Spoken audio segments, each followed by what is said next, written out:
Well, good morning, everyone, and welcome to the John Quintero Show, San Diego Sports Talk on YouTube, Facebook. We've got it all working now, and thank you very much for joining us. We got a big show planned for you today, a lot to go over after the weekend, and I want to share my weekend with you right off the bat. Friday afternoon, I did something I haven't done in many, many years. I went to an 8-man high school football game over to Horizon Prep. They were playing Borrego Springs. Tim White, the head coach of Borrego Springs, the son of the great Minnesota Viking and San Diego Charger, Ed White, coach in Borrego Springs. And I went out because my old high school coach, Cliff Kenny, who played for Don Coryell many, many moons ago at San Diego State and coached me as a freshman at Earl Warren Junior High School in Solana Beach in 1972 and 1974. He was the first high school football coach at Torrey Pines, and Coach Kenny's still coaching, helping out at Horizon Prep. So I went out there to watch an 8-man football game, and it was great. Borrego Springs, they played hard, but they just didn't have enough of horses against Horizon Prep. Horizon Prep won the game, which was a key game in the Manzanita League. And Coach Kenny was really surprised that I showed up, and I got an opportunity to talk with him before the game, after the game, and just a great guy.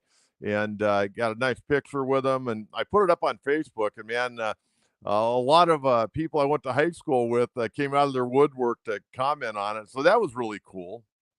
Then last night, I went down to Coronado. They had the annual class of 2024 inductees, the coaching legends. They have it yearly. I was honored there back in 2013. And, Joe Hines, the San Diego CIF commissioner I talked to, he's going to join us sometime next week on the program as we get ready for high school football playoffs. A lot of the playoffs are going to start getting underway early next week, but we'll talk to him just before the high school football playoffs get under. Him and Gary Chapman, longtime teacher, coach, administrator down in the Chula Vista area, ran the banquet along with Ron Marquez, Todd Casson from the CIF office, a great group of guys who worked their tail off. And quite frankly, they're underpaid for what they do, and they're very understaffed, but they do one heck of a job when you've got over 100 high schools here in San Diego County now. They've got an unenviable task to stay on top of it, and they do one heck of a job. And it's not easy out there right now. It's not easy out there for administrators, coaches, people involved in high school sports. It's an ever-changing field right now, but a great banquet last night. They honored several people, and I knew several of the people that were going in last night, and that's why I went. I was really excited about going last night. They honored Paul Baldwin, longtime coach at Escondido, Manny Hermosillo, the legendary baseball coach down at Montgomery, second all-time in wins. And Manny's a great guy. I always enjoyed my relationship with him when he was coaching. And then when I got into the media, just a first-class guy. Pat King, longtime cross-country and track and field coach. He went in. Jerry Knepple, wrestling and girls volleyball, among other things. This man, Jerry Knepple at Claremont, he won 50 league titles and 5 CIF championships in a variety of different sports. Jane Morrell, the great field hockey coach at Scripps Ranch. And then a guy that I've known for a long time, Kerry Weiler, the softball coach at Escondido High School went, and he also at one point in time, Kerry Weiler was one of the greatest fast pitch pitchers in the world. And I actually got to see him pitch when I was in high school. Steve Hargrave from Rancho Buena Vista, he was a meritorious winner last night. And it was just a fun time all the way around. There's no question about it. And I want to thank everyone for coming out and supporting high school athletics. I'd been to the Coronado Island Marriott Resort and Spa a year ago for that banquet. Just a fantastic place. Everything went very, very well.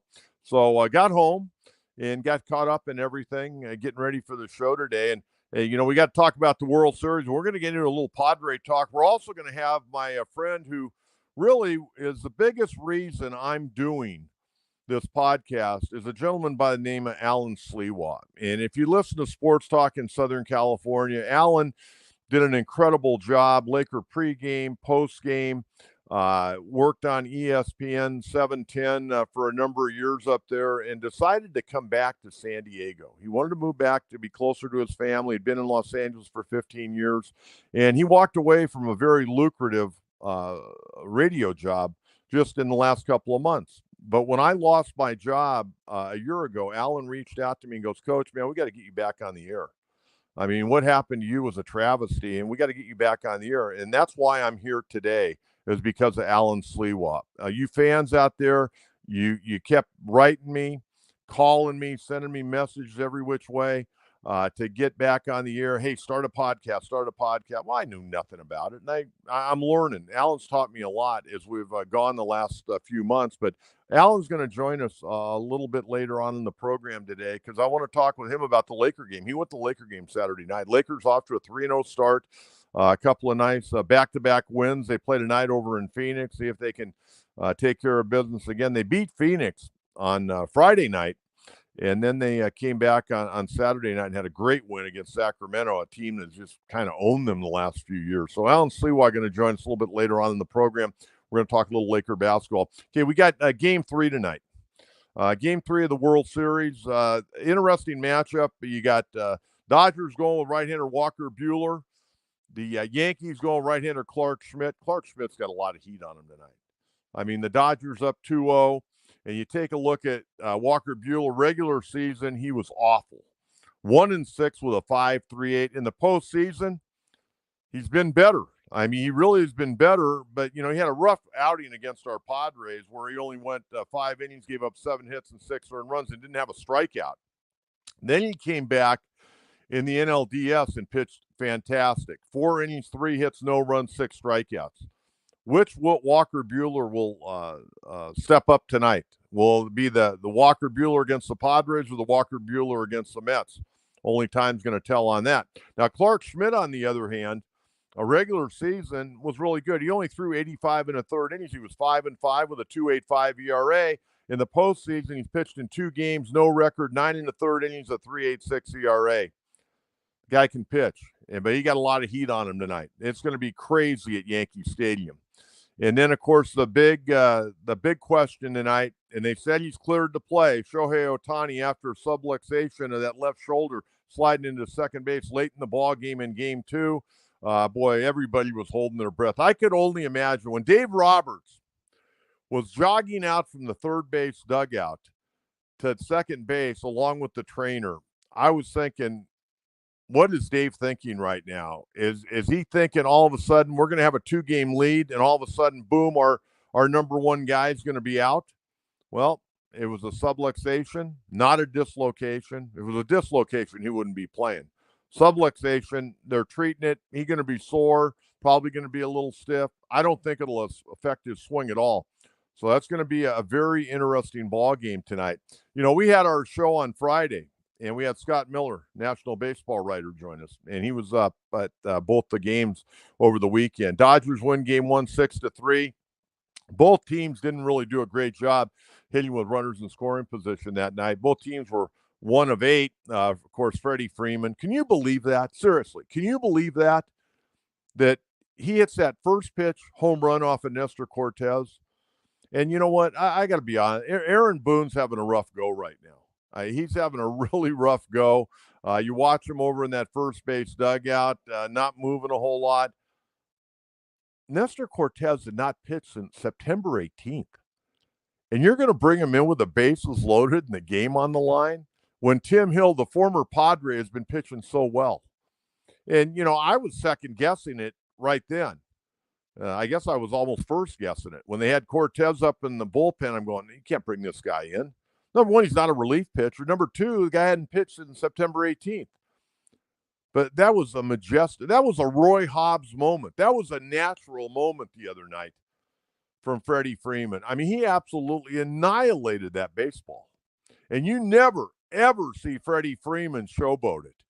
But when he hit it, he held that bat up in the air and he was so excited. And Freddie Freeman, let's face it, this guy is one of the great guys in baseball. He really is. I remember a few years ago when he was playing for the Braves, my wife and I sat down, and it was like a documentary on Freddie Freeman. Grew up, in Fountain Valley, Mom passed away of cancer when he was fairly young, and a tight bond with his dad. And he showed that the other night after the game. And that was incredible. And then they interviewed his father a little bit. Freddie Freeman's an easy guy to root for.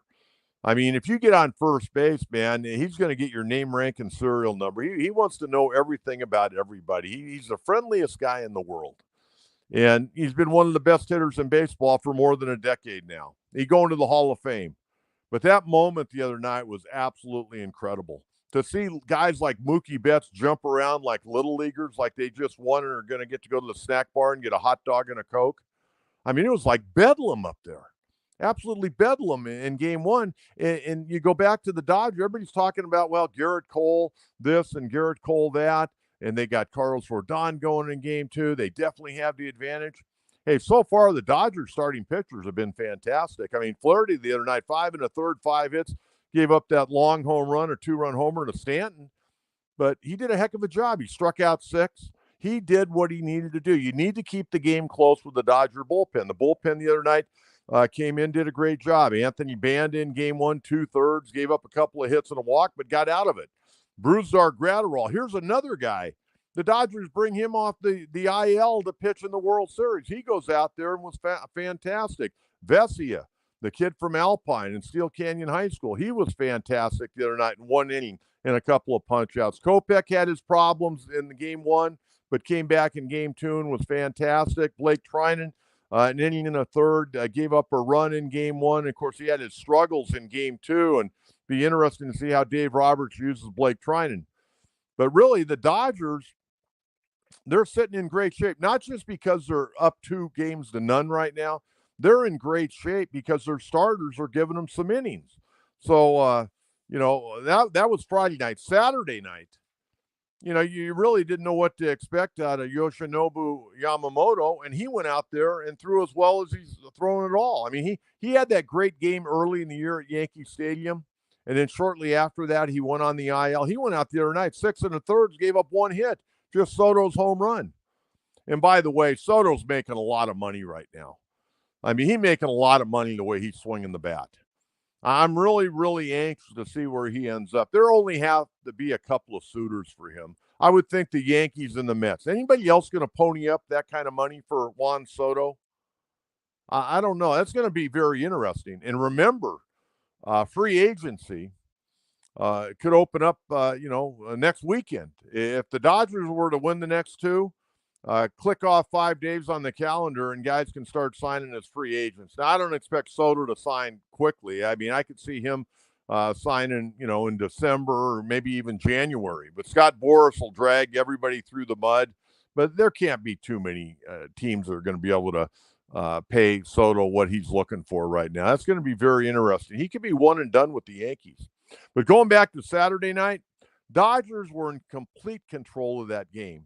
I mean, Tommy Edman hit the homer, and then Soto countered it with his homer, and then Teoscar Hernandez teed off and hit that ball to right center field for a 2-run homer, and Freeman came up, hit a homer right after that. It was 4-1. They're cruising, and then, man, it got dicey.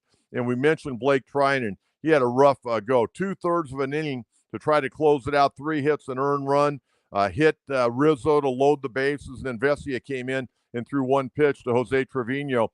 And when Trevino from the center field, when he hit that ball, I'm going, wow, he's going to hit it against the wall or it's going to go over. Ended up dying on the vine out there, and Tommy Edman ran over there and caught it to end the ball game with the bases loaded. Once again, Yankees not performing with runners in scoring position. Dodgers didn't do anything with runners in scoring position either. They were 0 for 3. Yankees were 1 for 6. So the Yankees so far in the World Series, they're down 0-2. They're 2 for 14. And Stanton has been good. Soto's been great. And Aaron Judge has been awful. Absolutely awful. I went back and I looked at some numbers of Aaron Judge. And you know what? This isn't like new for Aaron Judge in the postseason. Aaron Judge, so far in the series, is 1 for 9 with 6 strikeouts. Game 1, he was 1 for 5 with 3 punch-outs. The other night, game 2, 0 for 4 with 3 strikeouts, 1 for 9, 6 strikeouts. So far in the postseason this year, Aaron Judge, in 40 at-bats, has struck out 19 times. He has struck out almost 50% of the times. He's hitting 150 with 2 homers, 6 RBIs. He's 6 for 40 in the postseason. And in the postseason, he's 0 for 10 with runners in scoring position. Now, here's a guy that hit over 60 homers, drove in well over 100 runs, going to be unanimous American League Most Valuable Player, and he's having a hard time hitting. He struck out 19 times in 40 at-bats. It just looks awful. But to his credit, the other night after Game 2, I don't know how he did it.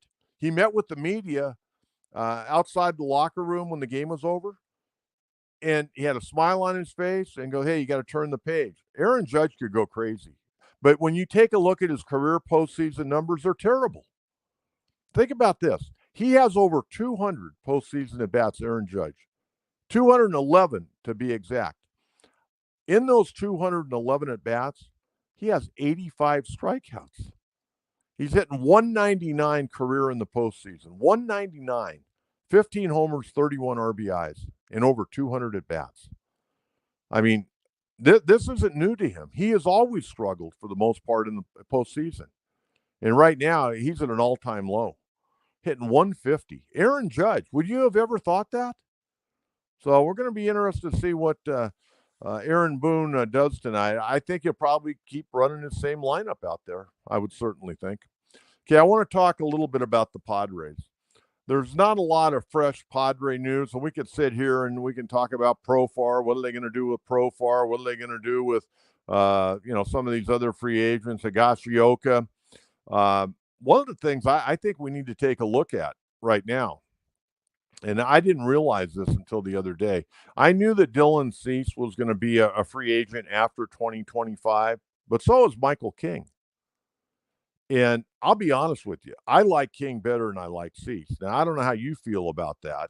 I think King's got consistent stuff. He pounds the strike zone. I think Dylan Cease, when he's on, he's one of the top, 7 or 8 pitchers in all of baseball as a starter. But he goes up and down. And a lot of times on the mound, I don't like his mound presence sometimes. When things aren't going well, he shows it. And I don't like that. That gives confidence to the hitter. So A.J. Preller's got some really, not just this year, he got some serious stuff he's got to take care of as far as, what he's going to do in the future. And you always have a 1-year plan, basically a 3-year plan and a 5-year plan. And I don't think right now, with all the trades that have been made over the last couple of years, Padres really don't have a whole lot down there arm-wise. It's going to be a while. Most of their arms are down in the lower levels of the minor leagues. I think we'll get Salas up here in the next couple of years, maybe. DeVries, that young shortstop who's really athletic, he played low A ball this year. It's going to be a while. You don't need to rush these guys. You got a bunch of infielders right now. You do need to figure out your catching situation. But it'll be interesting to see what they do with this starting rotation, because right now you got Cease, you got King, you got Matt Waldron, you got Randy Vasquez, you got Darvish. How that's going to play out. Now, I've been told that the Padres are going to look to sign probably 2 starters. But what's that going to cost? I mean, good starting pitching is not cheap. And even the middle of the road guys, the guys that are 500 with a 3.5, close to 4 ERA, they're getting big money. Padres have holes on this team. Left field could be a big hole. I would think. Profar is going to be 32 years old when spring training starts. How many years are you going to give him? You're going to give him 3? He's always in great shape. I mean, the guy is going to be able to play deep into his 30s, but, how is his game going to translate? You don't need too many guys on long-term contracts. I could see I'd give Jurickson a 2-year deal, be fair, give him about $8 million. So give him a 2-year deal at $16 million, and maybe have a mutual option for 20. Or for 10 the following year. So he could get a $2 million increase that final year. But again, I don't know what the Padres budget is going to be. I expect it to be right around $200 million with everybody that are arbitration eligible, and Fernando's contract going up a little bit. I think Manning's is going to go up a little bit this year. So we'll have to wait and see. But also the other thing, the general managers meetings start this coming week, November 4th. They get underway. And so that'll be, I guess, early next week. We got Halloween on Thursday. Looking forward to that, especially with a lot of grandkids.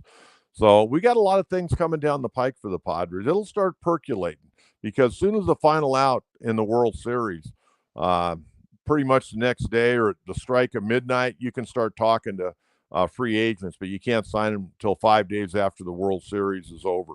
So we'll see where that goes. Okay, I want to get into Aztec football a little bit.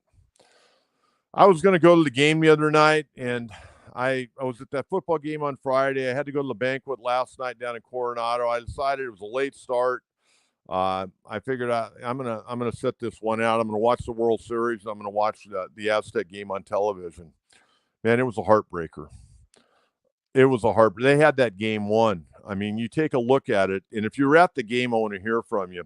Aztecs with the loss the other night to Washington State, and I mean, man, they were right there. 29-26, they get beat. They had the lead in the fourth quarter. They Washington State led at halftime 14-12. Aztecs had ran off 20 unanswered points, took a 26-14 lead with 13:39 to go in the game.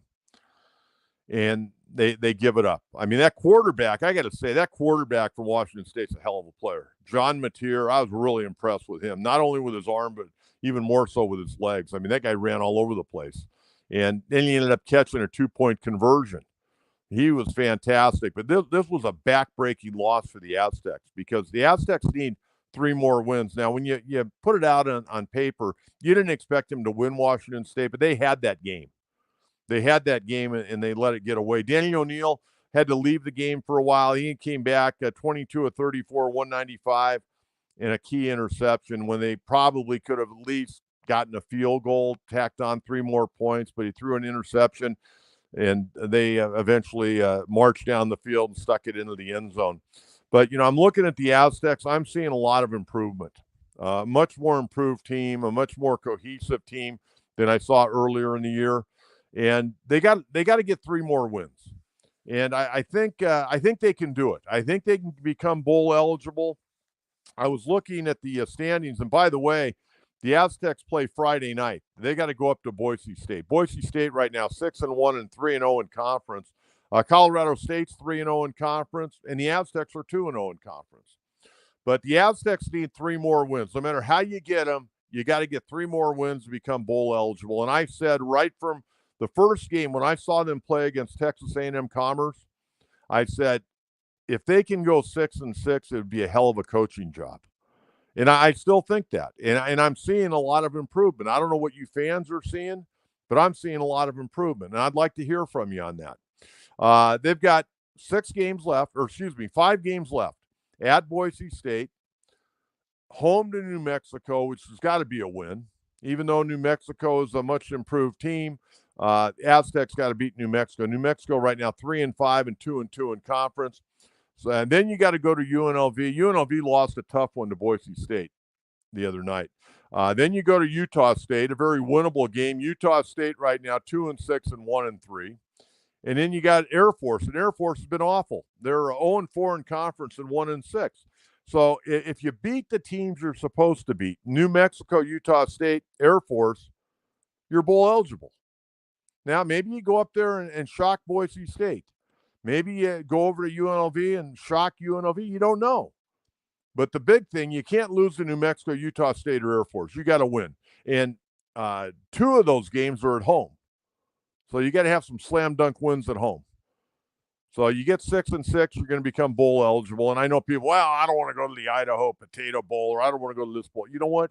When you're a first-year head coach, first-year program, trying to build something, you want to go to a bowl game for a number of reasons. Number one, say, hey, our first year we were good enough to, with all the guys transferring in, guys transferring out. Remember, they lost 42 players. They brought in 48 new players. And they lost 42 to the transfer portal. Guys going to, other schools, guys not wanting to play football any longer, for a variety of reasons, guys left. And they had to bring in 48 players. This is a hell of a job by Sean Lewis. And I saw a much quicker offense the other night. And they've lost a lot of guys along the offensive line. The war of attrition has not helped them. But that defense is better than I expect it to be. But again, they're trying to build something. So if you get to a bowl game, that's something to sell. I don't care what bowl game it is. But also, you get more practice time in. And that's important. Not only is it important for, to get ready to go play a bowl game, but it's important to get those younger guys that aren't playing a whole lot now, get them a couple of more weeks of practice. And it adds as a mini spring practice.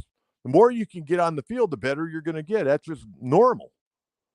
So, I'm hoping that the Aztecs can, get this thing rolling a little bit. The other thing that I wanted to talk about, a couple of things regarding the Aztecs. The attendance is always a problem. And everybody thought once they moved out of the Murph, and I can't begin to tell you how many nights I sat at the Murph in the press box. Number one, the media doesn't come, usually. There were a lot of nights, unless you were working the game on radio for one of the sports talk stations, no other members of the media. TV guys don't show up. Other media guys that I work with, they didn't show up. I'd be the lonesome polecat down there.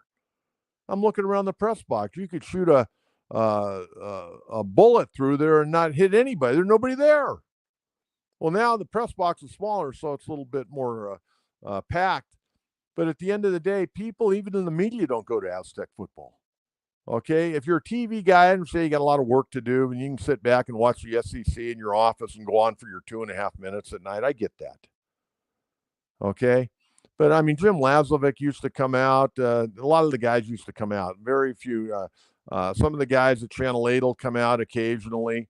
KUSI, Brandon Stone, some of those guys, they get out there from time to time. They do a lot of stuff during the week, too.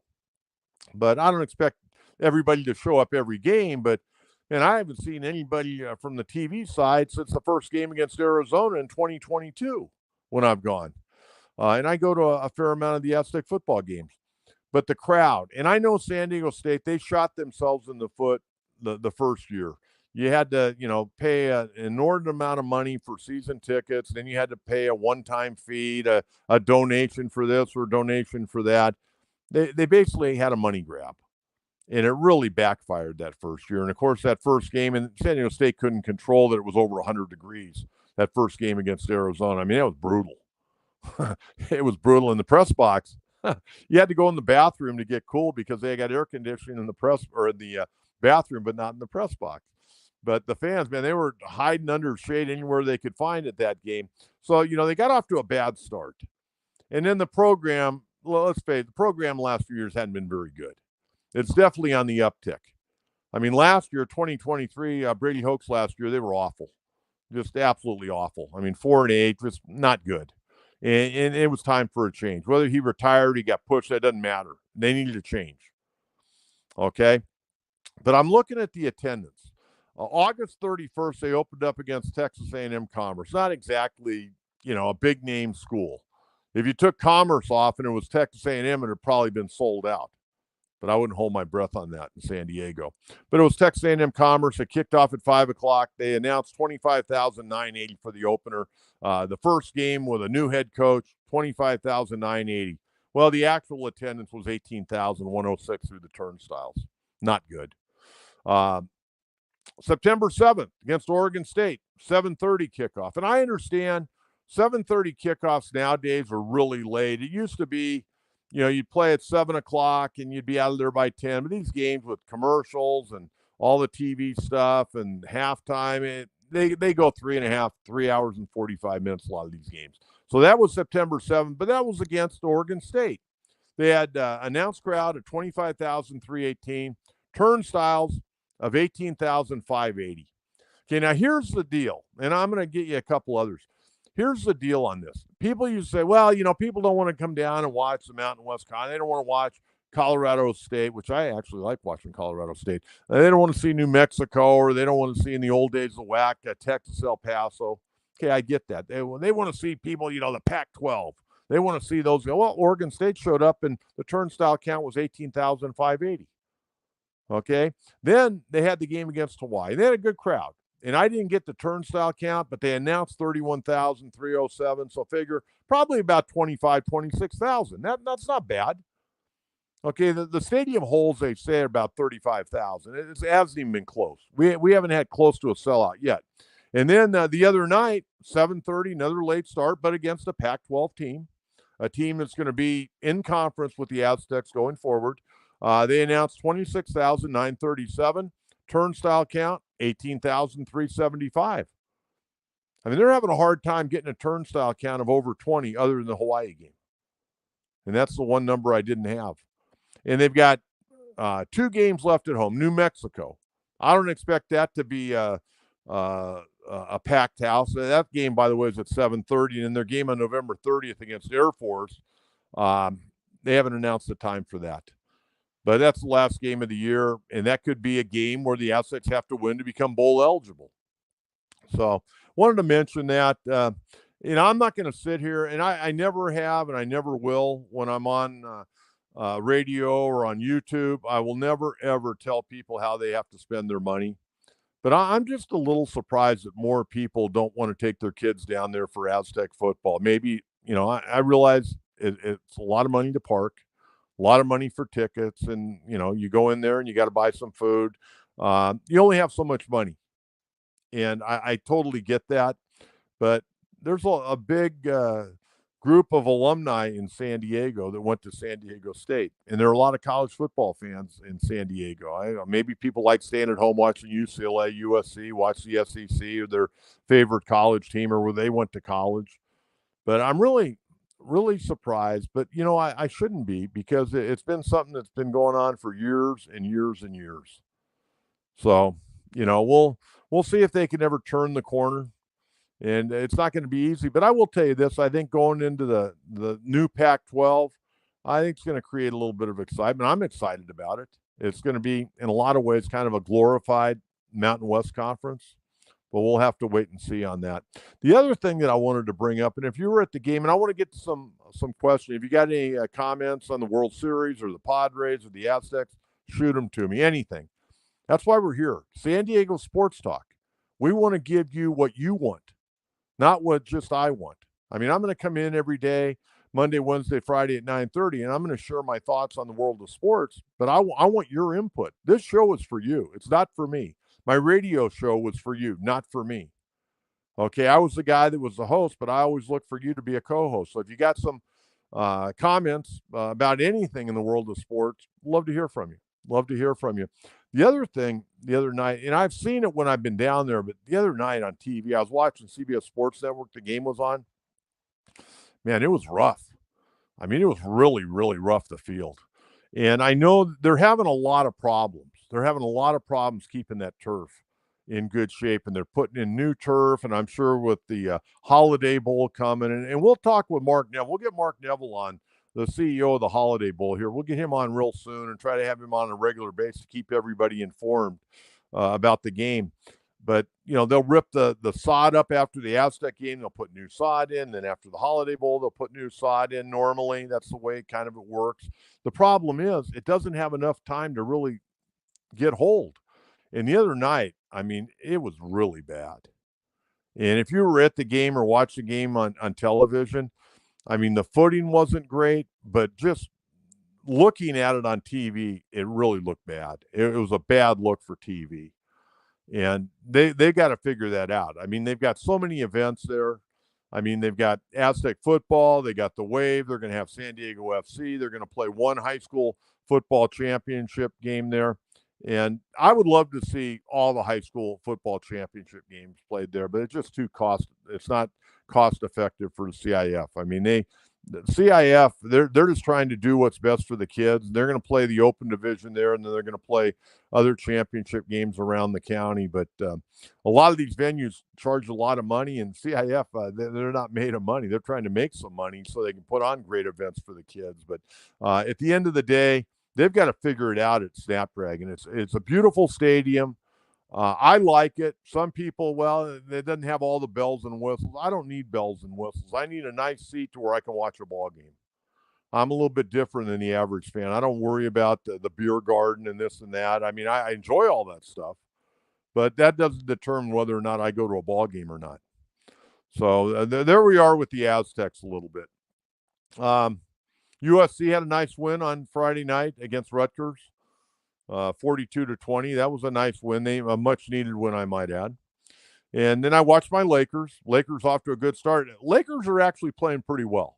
Lakers have a tendency, and when I bring on Alan Sliwa here in a couple of minutes, I think you'll probably agree with me on this. The Lakers have a tendency, and I think a lot of NBA teams, they come into the season, the players are in shape, but they're not really going full bore. They kind of sleepwalk the first few games.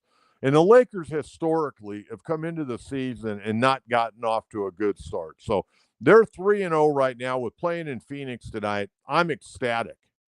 I'm ecstatic about the way they're playing. I mean, Anthony Davis has just been a monster. LeBron the other night against Sacramento had 32. He had a triple-double the other night. But he had 16 in about 4 minutes at the start of the fourth quarter. Lakers were down by 7 going to the fourth. They let the third quarter, at the end of the third quarter, they let it kind of get away. And I'm going, oh, no. Because Sacramento's had their number the last several years. I mean, De'Aaron Fox just kills them, absolutely kills them. And LeBron came out to start the fourth quarter and just went off. He had 16 points in about 4 minutes. He ended up with 32. And like I mentioned, he had a triple-double the other night.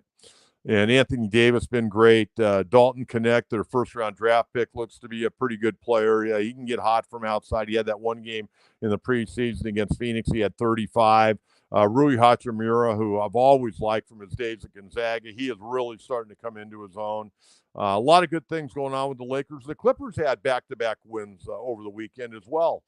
They went into Denver, won a tough game against the Joker and company, and then they came back the next night up in Golden State and took down the Warriors. So a lot of good things going on basketball-wise in the NBA. And I'm excited here in San Diego. We got the San Diego Clippers playing at the Front Wave Arena. That game, their first game is going to be November 8th. They're going to honor our buddy Bill Walton that night. So a lot good stuff to talk about basketball-wise. I'm really I haven't been to Front Wave Arena yet, but I'm really looking forward to going. They've had some events up there that have been really cool. The Strike Force are going to move there. You got the Clippers playing up there. You got the San Diego Sockers. You got a variety of events. They had an AVP volleyball event there a couple of weekends ago. So they're doing very, very well just opening that arena up. But right now, and we'll get to your questions as well. If you've got questions or comments, I want to hear from you. And again, you can follow me on Facebook at John Quintera and on X at Coach Quintera 44. But right now, the gentleman that I talked about, he's the reason I'm here. We worked together many years ago before he decided to make that trek up the freeway to Los Angeles. And not only did he make the trek up there to take a job, he made an impact on the LA community. Now he's come back to San Diego and wants to make an impact on the San Diego community with San Diego Sports Talk. The host of the Alan Sliwa Show on YouTube, Mr. Alan Sliwa. Alan, good morning. Mr. Coach John Quintera, what's going on, Coach? How are you? Doing good. Just kind of taking an exhale from that banquet I was at last night. A lot of great high school coaches and administrators that have been doing it for a long, long time, and ran into a lot of friends and people I played against, people I coached against, and people that I covered. So it was a fun night all the way around, Alan. Well, that's great. That's great. I listening to the show here, and you're rolling up your sleeve a little Dodgers Yankees preview for Game 3, the SDSU stuff that you were talking about, and I know you are a very excited Lake fan. I think you told me this. I think you said your wife, of all the sports that you watch, for some reason you have like this. You get as angry at the Lakers as you do any other team. Am I right on that? There's no doubt about it. And my language is a little bit different when I watch a Laker game compared to any other sport I watch.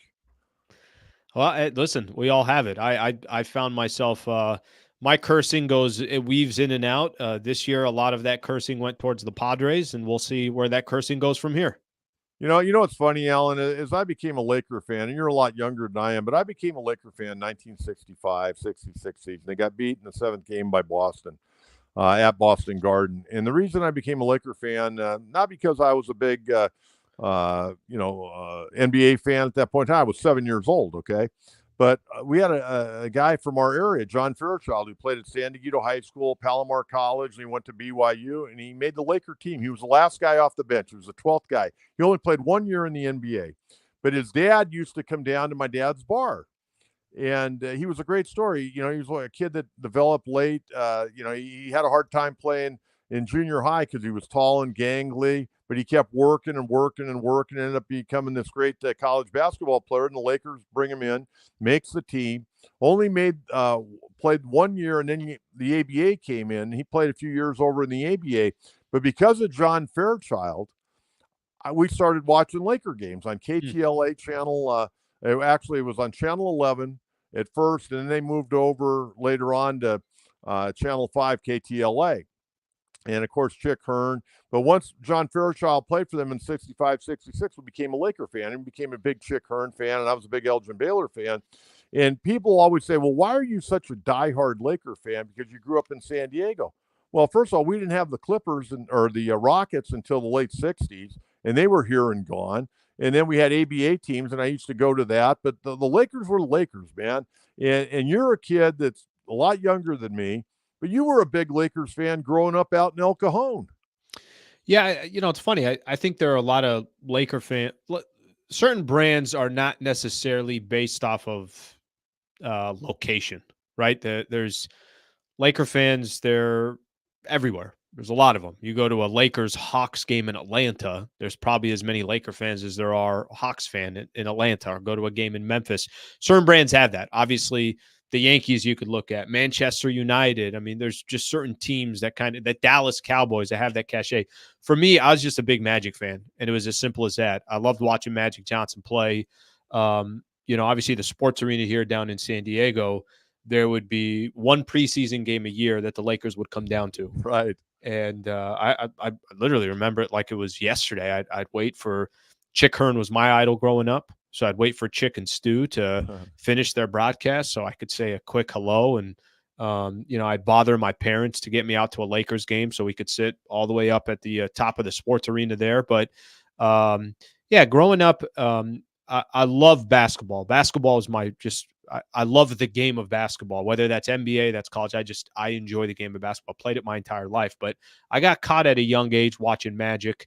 And, once I did that, I just got, I got kind of wrapped up into Lakers basketball, obviously the Kobe and Shaq era. And still to this day, I enjoy watching basketball, the NBA, obviously San Diego through and through, but my affinity for the Lakers still is strong.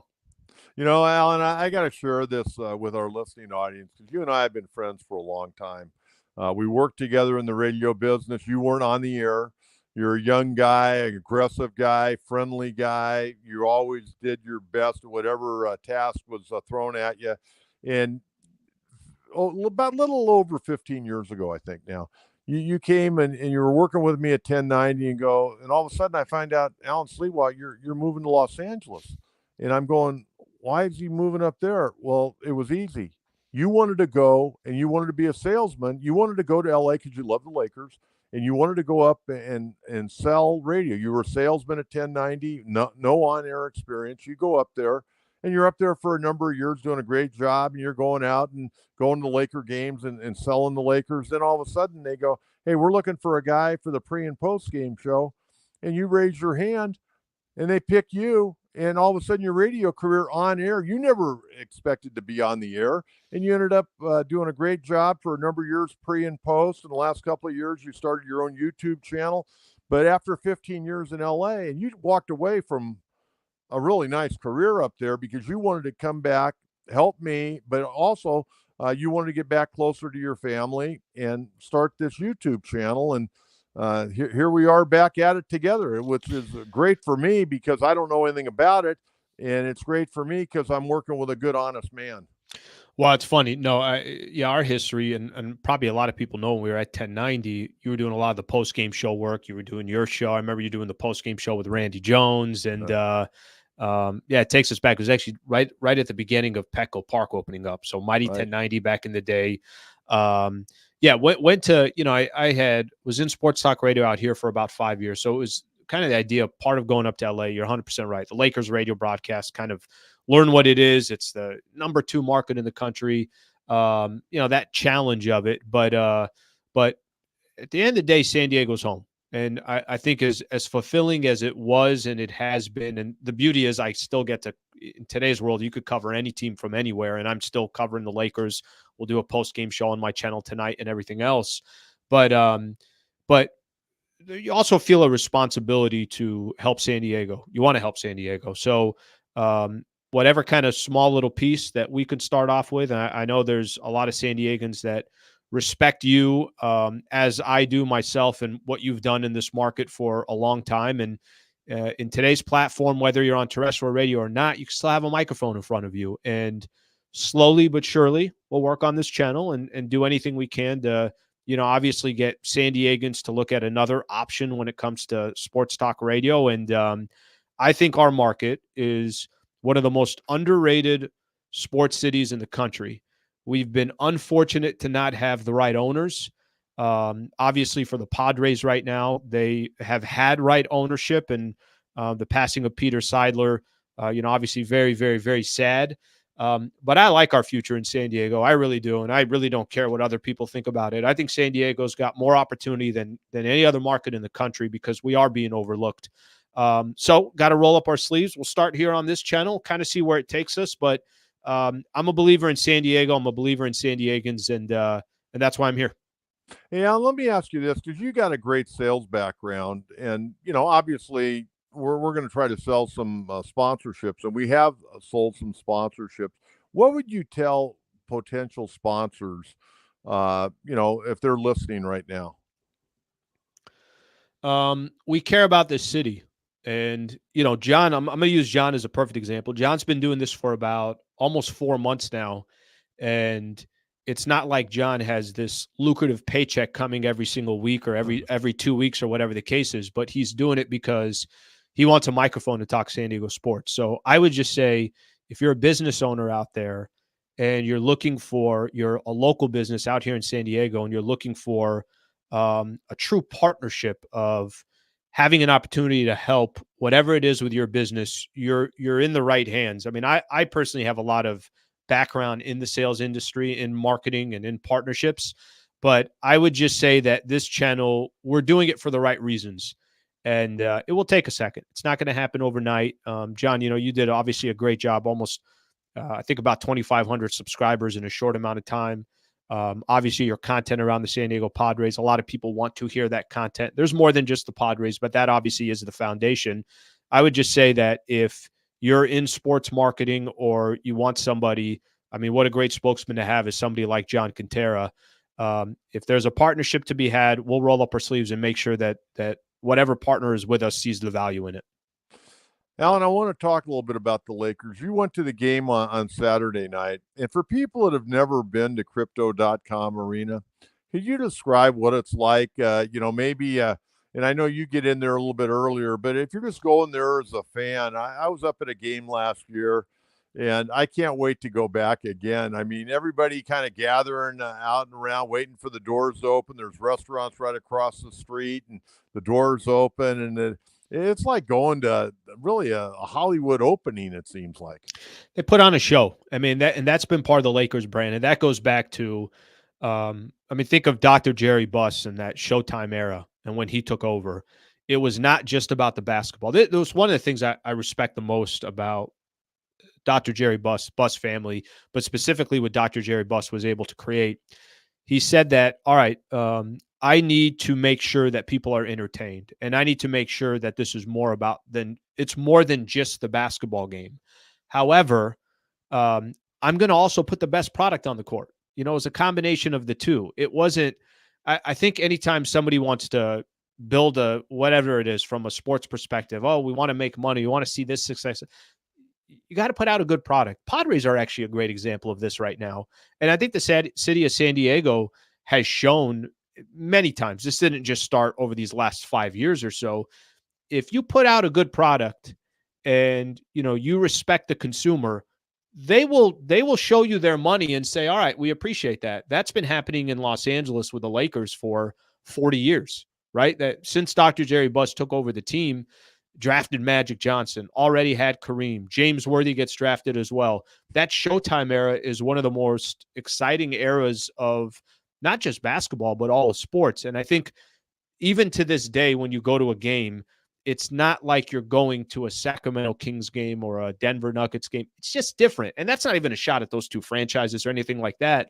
But I think going to a Lakers game, that vibe, that experience, the way they're able to kind of you have the history, you have the banner sitting above you, you have all these Hall of Fame jerseys or all these Hall of Famers and their retired jerseys above you as well. And then, oh, by the way, there's LeBron James and there's Anthony Davis, and they continue to put out, obviously the stars. Alan, what's your initial thoughts on J.J. Redick after 3 games and having covered him?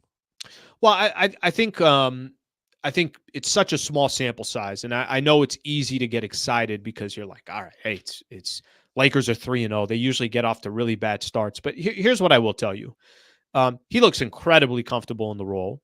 He looks like he's been there for a while. Obviously, he's taking a lot of his experience as a player. It looks like a lot of the players are. It's early, but they're going out of their way to kind of compliment him and his style. I'm a fan of already kind of the rotations that he's using. I'm a fan of, I'll give you a good example. D'Angelo Russell on this team, expiring contract, kind of is an important player for the Lakers. He was struggling in that game against Phoenix, and then he was sitting right next to JJ Redick, and he put Gabe Vincent in there. And he's trying to win games, and that's all that matters. And I think so far it seems like a coach that has made the right decision so far, understands proper rotations, understands little things of the timing of when you're using timeouts. But it's super, super early. But they've got off to a great start, and I think Laker fans should be excited about that. They also surrounded him with a lot of veteran head coaches on his assistants. So, he's getting some, some good basketball talk and good advice. He seems to be a very no-nonsense guy. When he answers the questions with the media, he's very confident, very stern, and he kind of an interesting guy for me. Yeah, he's very comfortable in his own skin. I think that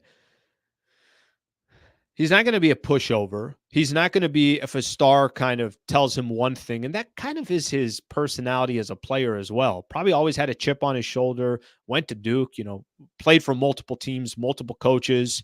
And a lot of who he is today probably has a lot to do with that DNA. So, and like he's got a sense of humor as well. I was at a game on Saturday and somebody brought up a question. Baron Davis had thrown up a tweet about seeing him at the car wash and he was reviewing film, and he just kind of started laughing about it, was telling the story. So I think he's got a personality. I think definitely has one. I mean, we saw him as part of media on ESPN before he took the coaching job. But he's also somebody who's trying to win basketball games and make a name for himself. I got to ask you, we're visiting with Alan Sliwa here on the John Quintero Show. Alan's got his own show on YouTube, the Alan Sliwa Show. And, of course, he's got his NBA post-game talk. It'll be on tonight after the Lakers game on YouTube. Alan, give me your thoughts on LeBron and Bronny, and what do you think long-term is for Bronny this year? Are they going to send him down to the G League and let him get some real playing experience? They better. I mean, they should. I think if the idea, and I've said this a couple times before, it doesn't do anything for me, but it's not supposed to. It's a special moment for LeBron James, and it's a special moment for his family, but it doesn't mean that, it's special to me. I know Bronny is not ready for the NBA. So get Bronny down in the G League, get him working. I think he's in a kind of a tough position as well, where he's always going to be looked at of being in the NBA just because of his pops and just because the jersey says James on the back. So I would love to see him just develop, get down in the G League, get some real time. I was in the locker room on Saturday, and he walked right by me, and there's a media session from about 6:15 to 6:45. You can go into the locker room. Sometimes there's players there, sometimes there isn't. And Bronny walked by, not a big guy. I think that's the first thing that stood out to me as well. You look at LeBron, and he looks like he's made out of a lab or something, and probably 230, 240, no body fat at all. Bronny is not that at all. So I'd like to see him get some real opportunity down in the G League, develop, take his time, and let this be less and less of a story as the season progresses. All right, last question I got for you. you think the Lakers, and again, injuries always play into it. You got 82 games plus the rugged playoffs. Do they have right now on the roster what they need to make a run at a world title? No, I don't think they do. But I think they have a good team. I think that, I mean, if you're saying, hey, could the Lakers beat the Boston Celtics in a 7-game set? I don't think so. I think Boston is the class of the NBA. We'll see how much Oklahoma City, with their new additions of Alex Caruso, Isaiah Hartenstein, those are great additions for a team that's already got a lot of young talent. But I don't think the Lakers need a championship roster on October 28th. I think they need it by the time February 10th comes around. So what they do between now and the trade deadline, keep playing good ball, keep showing in the first 30 games that there's some real talent on this team. And then it's up to Rob Pelinka and that front office that has been holding on to these, draft picks, these first rounders. It's up to them to go improve that roster and use some of the pieces that they have, whether guys that are on the roster, some of that draft compensation, and go try to make a real run in, LeBron's 22nd year in the NBA. Okay, jumping back to San Diego and the Padres. I know Yep. even though you're living in Los Angeles, you still made your fair amount of Padre games this year. How do you wrap up the 2024 season for the Padres the way you see it? Well, I think a couple things. Number one, it's impossible not to give AJ Preller, Mike Schilt, and that entire roster credit for the 93 wins. This was a really, really exciting year for San Diego and for Padres baseball, period, point blank. Don't even look at the postseason. Just no one expected that you shed $100 million in your payroll. You trade Juan Soto, and they're this much in the mix to where in the final week of the season, they're fighting for the Dodgers for the NL West. Now, if you put that to the side, and I heard you say it a number of different times, and I couldn't agree more, they had a real shot. They had a real chance of making it to the World Series this year. So going up 2-1 against the Dodgers and then going 20-plus innings without scoring a run will be a bad taste in a lot of people's mouth for a long time. But I think, if I would take anything away from this Padres team, they were not ready to win a World Series. And when I say they were not ready, they didn't act like they've been there before. They didn't act like when they went up, when they tied it 1-1 in LA, or when they went up 2-1, they didn't act like a team that had the experience of being in the postseason, that didn't understand the chess match that also comes with a game of baseball and the game of sports. I never really understood the walking around like you won the series and it was 2-1. I never understood the showboating at certain times. You're playing the Dodgers. Dodgers have, by pure talent, the Dodgers can win a World Series. Forget chemistry, forget all that stuff. They're stacked. They have an unbelievable team.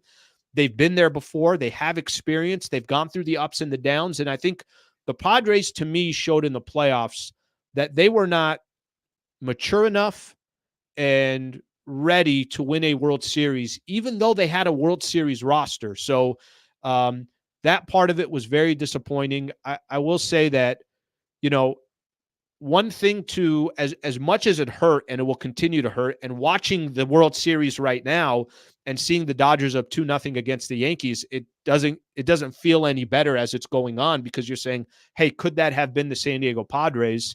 But this is kind of what you want in sports. What you want is you want to at least be in a position where you feel some emotion. In San Diego, at least over the last 5 years, you're feeling emotion. Whether it's in 2020 that you made the playoffs, whether it was the collapse in 2021, whether it was the run in 2022, whether it was the expectations and the failure in 2023, or this year doing what they did. And obviously it ended, it hurt the way it ended. But I think at the end of the day, AJ Preller, in my opinion, has this franchise pointed in the right direction. And there's expectations on this team, and that's all you can ask for. And you know what San Diego's doing? They're repaying that Padres ownership by showing up every single night. I love what they're doing, but to recap the season, it was great in the regular season, and it was wildly disappointing because you thought they were talented enough, and unfortunately, I think egos got in the way. Yeah, I think that's a very good call. Alan, thanks for joining me today. Thanks for everything you're doing for me and all the San Diego sports fans, allowing us to have a voice out there. And we'll do this again real soon. Well, I'll say, and just to kind of end it, for those who are supporting the channel and supporting you, Coach, I don't need to tell you this. You are a legend here in San Diego. Everybody loves you. I know you read some of these comments and what they say. You're rolling up your sleeves, kind of knowing that there's no kind of guarantee after every show. So we appreciate it. We appreciate your time, and I know nothing's guaranteed when you're doing it on a podcast and YouTube. But everyone's support is because it's you. So appreciate it as well. Hey, if we got any questions real quick, we can take a few questions. If not, we're going to say goodbye for today. Again, we're going to be back in on Wednesday. A couple of things. Alan will be on tonight following the Lakers-Suns game over in Phoenix with his NBA post-game talk. And again, the Alan Sliwa Show airs Monday through Friday from 8 to 9 on YouTube. So if you, especially I'm doing shows on Monday, Wednesday, Friday. You can tune a little bit earlier. Alan's on from 8 to 9, and then we get rolling from about 9:30 to 10:30. So go ahead and plan that. That way you can kind of have your day all situated. And by the time I get off the air, it'll be very close. You listen to Alan, you listen to me, it'll be getting close to lunchtime. So hopefully your day will go a little bit quicker. Again, you can follow me on Facebook at John Quintero. You can follow me on X at Coach Quintero 44. And again, it's the John Quintero Show on YouTube, Monday, Wednesday, Fridays at 9:30. Also, a reminder on Wednesday, Jay Paris, longtime sports writer, a gentleman that a number of years ago wrote a book on Shohei Ohtani. He's doing work for Forbes and for the Associated Press. He'll join me on Wednesday. And then on Friday, my longtime friend and a guy that does one heck of a job covering high schools in San Diego, John Maffey from the San Diego Union-Tribune. We'll get ready for the final Friday night of regular season high school football. We'll take a look at who's going to be in the playoffs, who's going to be out. That'll be on Friday. But I hope everyone enjoys the World Series game tonight, and we'll be back in on Wednesday morning at 9:30. Until then, Coach John Quintero, thanks for tuning in. Talk to you Wednesday, everyone. Have a great day. Bye-bye.